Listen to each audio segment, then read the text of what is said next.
那我们先来看两个案例。英国女王之问。2008年我们知道华尔街发生了一件非常重大的事情，叫次贷危机。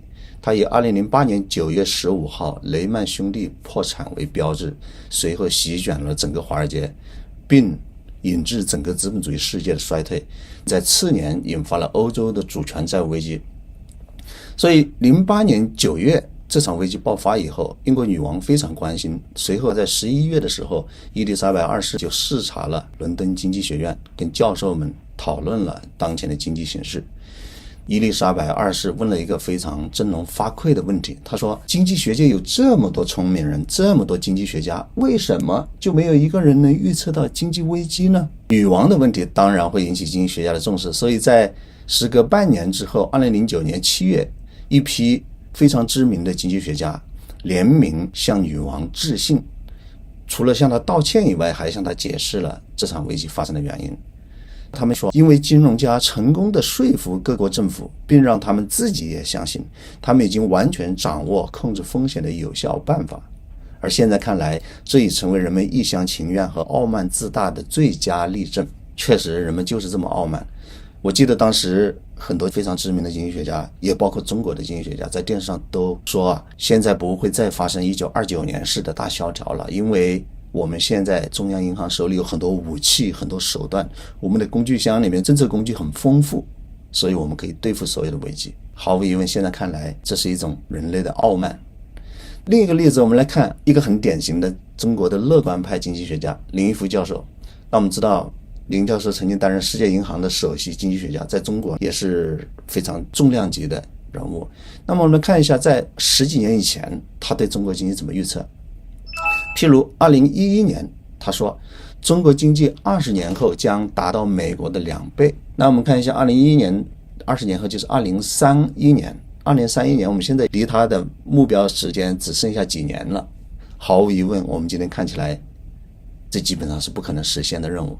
2012年他说中国经济未来20年还可以保8%，20年每年增长8%，如果按20年复利算的话，大概20年可以增长 4.66 倍。那么我们可以看一下，那么当时中国的 GDP 的规模在2012年大概可能是美国的50%几，美国的经济每年可能大概增长 2%， 类似于这样的水平。那你能否在20年里面这个实现追赶上美国，并且成为它2倍，似乎好像很难，是吧？但是这是早期非常乐观的预测。10年以后，我们来看一下2021年，他说中国经济仍能每年增长 6%， 也就是说原来从20年保8%转成了10年保6%，毫无疑问他的论调已经大幅下降了。那么林一夫自己说，事实证明我对经济的乐观预测不是放卫星。当然我们知道所有放卫星的人都一定会这么说。所以这两个例子告诉我们，古今中外你似乎要预测经济好像很难，对不对？反过来我们看人类历史上，比如说最重要的一些哲学家、投资大师，看起来他们都好像很谦虚。譬如我这列举了几个例子，古代最有名的哲学家苏格拉底，可以说是在当时看起来似乎是全知全能的，对吧？但苏格拉底说，我唯一知道的就是我一无所知。听起来似乎是一种谦虚之词，但事实上很可能就是如此，就是当你知道的越多，你可能越感到自己的无知。摩根财团的创始人摩根先生，毫无疑问作为当年华尔街的风云人物，走到哪里都会被人问你对市场怎么看。摩根有句名言，他说，关于股票市场，我知道它会波动。大家当然明白他的意思，其实我只知道它会波动，怎么波动我哪知道呢？你这么牛的人你都不知道吗？无独有偶，我们再看当今最有名的投资人巴菲特先生怎么说。他说，关于股票市场的短期走势，我没有能力进行预测，我也不相信任何人具有这种能力。股票市场短期走势我没有能力进行预测，任何人都不可以。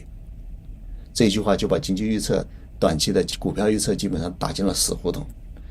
好，那我们要问的是，他们这些话到底是自谦之词呢，还是他们讲的就是事实？经济到底可不可以预测呢？所以我给了一些分析，譬如说，首先现实世界太复杂了，变量太多了，因此本质上是无法预测的。所以我们看人类历史上有重大的事件，很多都是偶然的，譬如2次世界大战的引发看起来就很偶然。所有的黑天鹅事件你几乎事前都是无法预知的，历次石油危机它都有一些导火线，但是这些导火线你很难提前预测，历次战争你都很难预测，所以像这些东西你经济模型的能力是非常有限的，你不可能捕捉这么多的变量。如果你要捕捉这么多的变量，要么过度拟合，要么无法求解，所以经济在本质上是无法预测的。那当然说我如果要预测怎么办？如果要预测，你只能以概率的方式呈现，客观合理的预测只能是概率。譬如说我预测明年上涨的概率是多少，平盘的概率是多少，下跌的概率是多少，就像我们天气预报一样，比较科学的天气预报，明天下雨的概率是 80%， 阴天的概率是 15%， 晴天概率是 5%。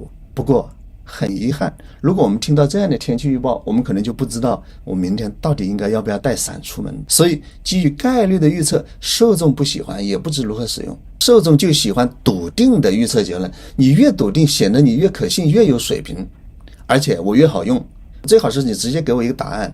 所以基于概率的预测让受众无所适从，他们不会用。既然受众喜欢笃定的预测结果，如果我是预测者，我应该怎么做？我要迎合他们的需求，所以受众的偏好决定了预测者的行为模式。我要做笃定的预测，哪怕是赌一把，错了也不要紧。可是万一错了，别人要向我追责怎么办？没关系，所以预测类报告都增加了免责条款，投资者据此入市，风险自负。写完这句话以后，你就随便说了。那分析师的预测逻辑，或者说经济学家的预测逻辑，基本上它是怎么预测的？预测如果要生存下来，基本上有这么几种主流的生存模式。第一种，趋势外推，简单说就是假定当前的趋势维持不变，按这个趋势去预测。那这就很简单了，如果是牛市，我就一直看涨；如果是熊市，我是一直看跌。股票分析师的主流预测方式就是这样。当然他不会这样说，他会说基本面怎么样，技术面怎么样，政策面怎么样，综上所述，股票市场要涨。但是它背后的隐含逻辑可能就是趋势外推。那么当你做趋势外推，你会发现只要这个趋势在维持，它永远都是对的。什么情况下它会错？只有当拐点出现的时候它才会错。例如股票市场从1000点涨到6000点，你一直看涨，你永远都对的。就6000点的时候你看8000错了，就错这一次，正确率肯定90%。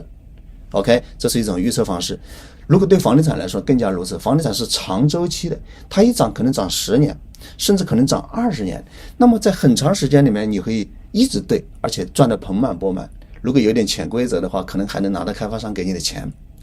在趋势逆转之前，它永远都是对的，所以正确率很高，容易生存。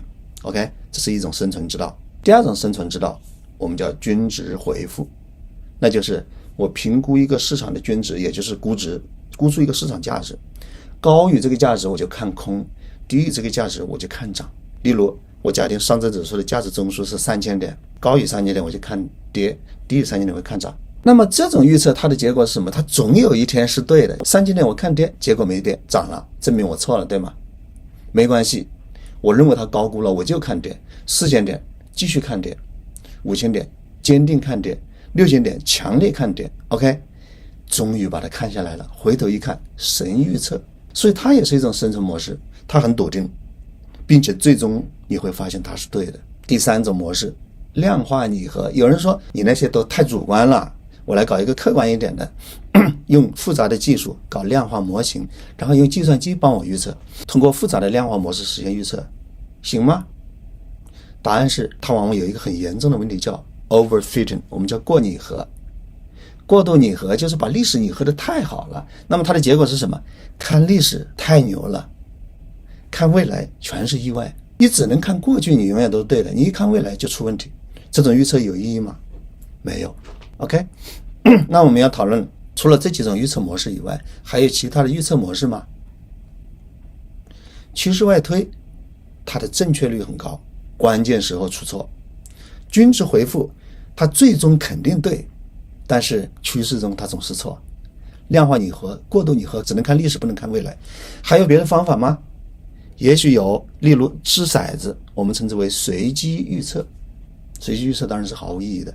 是这么看起来，这个预测它是一件不那么靠谱的事情，对吗？好，那么对于预测类的报告我们怎么用，怎么取舍呢？答案是，对于估值长期趋势类的报告，本质是分析长期趋势，不是预测，所以这类报告是可用的。当然它做的好不好你另当别论，就这一类报告本身它的性质是可以用的，因为它不是预测。那么短期预测类的报告，那要么是趋势外推，要么就是算命，随机预测掷骰子，所以基本上是不靠谱的。那如果你理解了这个逻辑，你就再也不会看这一类报告了。就像巴菲特做投资不养分析师一样，所以我们要做无需基于预测的决策，因为预测不靠谱，所以我们不能基于预测。那不基于预测也能赚钱吗？当然可以。例如巴菲特说他不会预测嘛，对吧？但是他却赚了最多的钱，他讲的是不是真话呢？现在理解了这个逻辑，我们就知道当然是真话，真的不能预测。如果能预测，那巴菲特显然每年的回报率可能就不止 20%， 对不对？所以巴菲特做的是这样的事情，叫价值投资。价值投资是什么呢？就是长期投资，判断趋势，然后用耐心去持有它，直到你认定的趋势最终到来，你能兑现利润。可是大家说，我如果没有耐心，我要做短期投资怎么办？也可以。短期投资的逻辑是追随市场，牛市里你一直赚，你做多；熊市里一直空，你也赚。那么错了怎么办？控制风险，因为当拐点来临的时候，如果你不控制风险，你就会错得很彻底，从而输到倾家荡产。所以无需预测它也有相应的行为逻辑。那如果我们理解了这些逻辑，我们就可以构造一个属于自己的交易系统。那么关于交易系统这样的问题，我们后面会用专题来谈到它。